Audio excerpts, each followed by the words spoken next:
Hello, welcome to Sonography-Radiology training channel. This series of videos is about normal skull X-ray findings. This is the fourth video in this video series with title of Normal Skull X-ray Findings Simulate Disease Part 4. Like previous videos, we will review a few cases together. Case 1. In this lateral skull image of a neonate, we can see a loosened line in zygomatic bone seems to be a fracture, but really it's the zygomatico-frontal suture in a neonate. Case 2. Another one. In this lateral skull image, a loosened line is seen in a squamous part of the temporal bone seems to be a fracture, but really it's the posterior portion of the squamosal suture which may simulate a fracture, particularly in lateral projection. But in frontal view we can see it's symmetric and bilateral. Case 3. In this lateral skull image, in a 4-year-old boy, we can see parallel line of sclerosis around the coronal suture. This condition famous as early perisutural sclerosis. Sutural prominence is extremely variable, particularly from ages 4 to 8, and should not be mistaken for evidence of increased intracranial pressure. Such early perisutural sclerosis accentuates the prominence of the sutures. Another example of normal sutural sclerosis of the squamosal suture. Another one, normal sutural sclerosis of the coronal suture. Case 4. This lateral skull image in a 32-year-old woman shows a large loosened region in occipital bone like a distractive lesion. This condition famous as streaking occipital radiolucency. These localized normal radiolucencies should not be mistaken for the osteoporosis circumscripta of Paget's disease.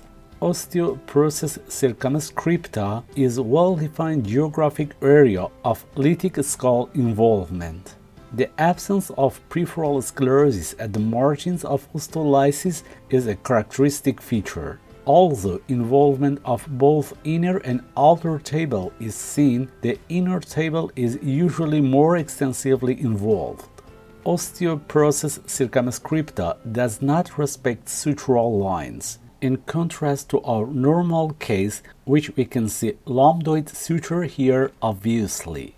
Another example of streaking radiolucency, this image shows normal frontal, temporal and occipital lucencies seen in the aging calvaria. Case 5. These images in a 30-year-old woman show diffuse cortical thickening, and at first seems we have a pathologic disorder like Paget's disease, but this condition famous as benign cranial hyperostosis, which we can see generalized and frontal benign cranial hyperostosis. Hyperostosis frontalis interna is characterized by benign overgrowth of the inner table of the frontal bone. The etiology is unknown. The condition is generally an incidental finding of no clinical significance. It's typically bilateral and symmetrical and may extend to involve the parietal bones. The skull thickening may be sessile or nodular and may affect the bone in a focal or a diffuse manner. The importance of this condition stems mainly from the necessity of not mistaking it for pathology. Another example of cranial hyperostosis in a 65-year-old woman. Another one, diffuse thickening of the calvaria is present as our localized area of hyperostosis involving the frontal and parietal bones. This condition, famous as hyperostosis frontoparietalis, is a variant of the more common and more well-known hyperostosis frontalis interna. Characteristic features include spurring of the midline and outer calvarial surface. Is there any associations with cranial hyperostosis? It may be a part of the triad of Morgagni-Stewart-Morel syndrome with cranial hyperostosis, hirsutism, and obesity. And other associations include Troell-Junet syndrome with acromegaly, toxic goiter,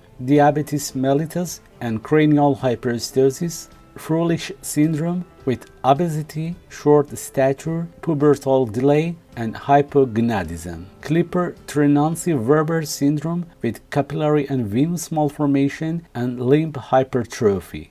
Another question, may cranial hyperostosis cause clinical presentation? As hyperostosis frontalis interna is usually an incidental finding of no clinical significance, patients are generally asymptomatic. But compression by calvarial thickening may lead to cerebral atrophy and may present with cognitive impairment, neuropsychiatric symptoms, headache, and epilepsy. Is there any differential diagnosis? At first, Paget disease with osteoporosis circumscripta, as I explained before, fibrous dysplasia with characteristic ground glass appearance, sclerotic metastasis, giant meningioma, acromegaly, and also bone marrow pathology. Another examples of cranial hyperostosis, in these images we can see frontal and temporal benign cranial hyperostosis in an 81-year-old woman. Another example which shows diffuse intracranial hyperostosis in an 88-year-old woman.